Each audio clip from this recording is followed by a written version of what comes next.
మధ్యతరగతి కుటుంబాలు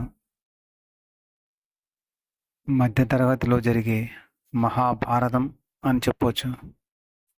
చిన్న చిన్న విషయాల కోసమే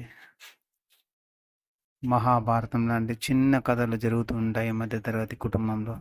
అవును, అది డబ్బు కోసం, బంధుత్వాలు, బంధాల కోసం. ఏ గొడవైనా చిన్న తగాదా వలనే జరుగుతుంది. కానీ డబ్బున్న వాడికి అది చాలా చిన్నగా అనిపించవచ్చు. కానీ చెమటోడిస్తే కానీ ఒక మెతుకు తినలేని బీదవాడికి అది చాలా పెద్ద సమస్యగానే పరిణమిస్తుంది. అవును, నిజం. కష్టం విలువ ఒకరోజు పూర్తిగా కష్టపడి సంపాదిస్తే కానీ తినలేని పరిస్థితి ఉన్నోడికి చాలా ఎక్కువగా తెలుస్తుంది. జీవితంలో కష్ట నష్టాలు, సుఖ దుఃఖాలు, మంచి చెడులు, మాన అవమానాలు, ఇలా ఎన్నో రకాలు ఉంటాయి. ప్రతి జీవితం నేర్చుకోదగిందే. ఏదో ఒక అంశం, అది పూరి గుడిసెలో ఉండేవాడి దగ్గర నుంచి ఉన్నతంగా ప్రతిరోజు హెలికాప్టర్లో తిరిగే స్థాయిలో ఉన్నవాడి దగ్గర నుంచి కూడా ఏదో ఒక విభిన్నమైన మంచి అంశాన్ని మనం నేర్చుకోవచ్చు.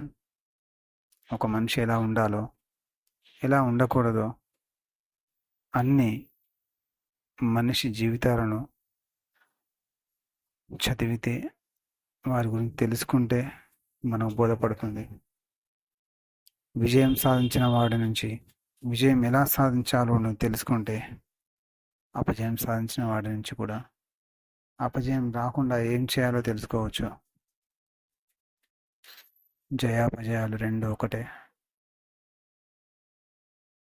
జయం విజయం, అపజయం అపజయమైన వీరుడికి సరిపోలిన వాడే ఉండాలి కదా.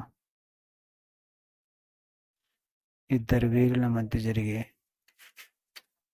యుద్ధంలో ఒకడు విజయం, మరొకడు అపజయం. గెలిచినవాడు వీరుడు, ఓడినవాడు వీరుడే, కానీ రాజు కాలేడు. జీవితం అనేక ఒత్తిళ్లు, ఒడిదుడుకులు, సవాళ్లతో సాగిపోతూ ఉంటుంది. కొన్ని కథలు మంచిని, కొన్ని కథలు చెడుని, కొన్ని కథలు ఎలా నీవు బ్రతకాలో నేర్పిస్తూ ఉంటాయి. నేర్చుకోవడమే మనిషి యొక్క లక్షణం. నేర్చుకోవడం ద్వారా ఉన్నత స్థితికి ఎదగవచ్చు. జై హింద్.